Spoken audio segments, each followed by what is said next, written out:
রাধে রাধে বন্ধুরা। আমি আমার গোপাল সেবার এই যে জন্মাষ্টমীর পঞ্চামৃত দিয়ে স্নান করাচ্ছি। করিয়া আমি আর আমার পতিদেব দুইজনে করছি। করে আসে বাড়ির সবাই এক এক করে স্নান করাবে। করিয়ে তারপরে সবাই আমরা পুজো করব একসঙ্গে বসে। ওই নিচে যে ছোট গামলার মধ্যে যে দেখা যাচ্ছে ছোট গোপাল, ওটা আমার নাতির কাছেই থাকে। ওর গোপালের গায়ে কাউকে হাত লাগাতে দেয় না, ওই সব কিছু করে। স্নান করাবে, সকালে কাপড় পাল্টাবে, শোয়াবে, ঘুম পড়াবে, মানে জাগাবে সকালবেলায়, স্কুলে যাওয়ার আগেই সব কিছু করে ও। আর ওই গোপালের আমরা পুজো করি এক এক করে। এখন সবাই আমরা পুজো করছি, মানে স্নান করাচ্ছি, পুজো সবাই করব। নিচে জায়গায় শর্ট তো, যার জন্য কেউ আসছে, কেউ স্নান করাচ্ছে, কেউ সরে যাচ্ছে।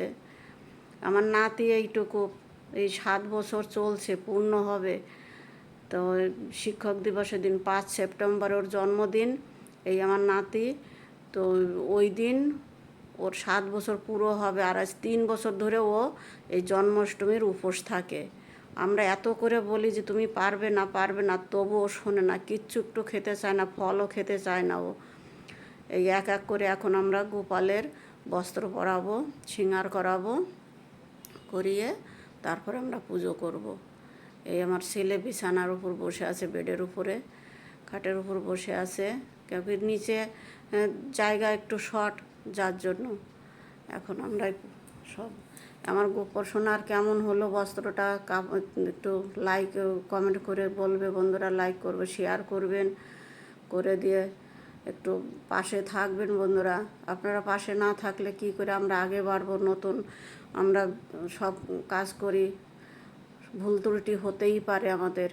তো বন্ধুরা, সেই ভুল ত্রুটিতে আপনারা তো ধরিয়ে দেবেন যে এইখানে ভুল হয়েছে, এখানে ঠিক হয়েছে। কেমন হলো আমার গোপাসনার বস্ত্র, একটু লাইক কমেন্ট করে বলে দেবেন, ফলো করবেন, শেয়ার করে দেবেন। এই যে এখন আমরা এই সিংহাসনে বসাবো। এই যে গোপালের গায়ে কাউকে হাত দিতে দেবে না, পারছে না কাপড় পরাতে, তবুও পরাবে।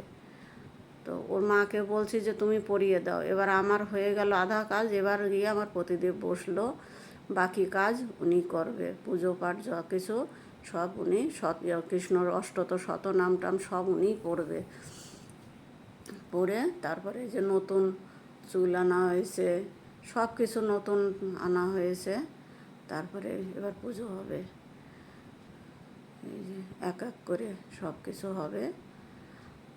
ভোগ তো কিছু করতে পারিনি, ভোগ বানাতে বানাতে আমার শরীর খারাপ হয়ে পড়েছিল বন্ধুরা, মাথা টাথা ঘুরে। গরম আমি একদম সহ্য করতে পারি না। আর সারাদিন না খেয়ে তো থাকা, তারপরে আমার সে মাথা টাথা ঘুরে গেছিলো। এই যে আমার গোপাসনার সিঙ্গার হয়ে গেছে। কেমন হলো বন্ধুরা, একটু লাইক করেন, ফলো করেন, সাবস্ক্রাইব করুন।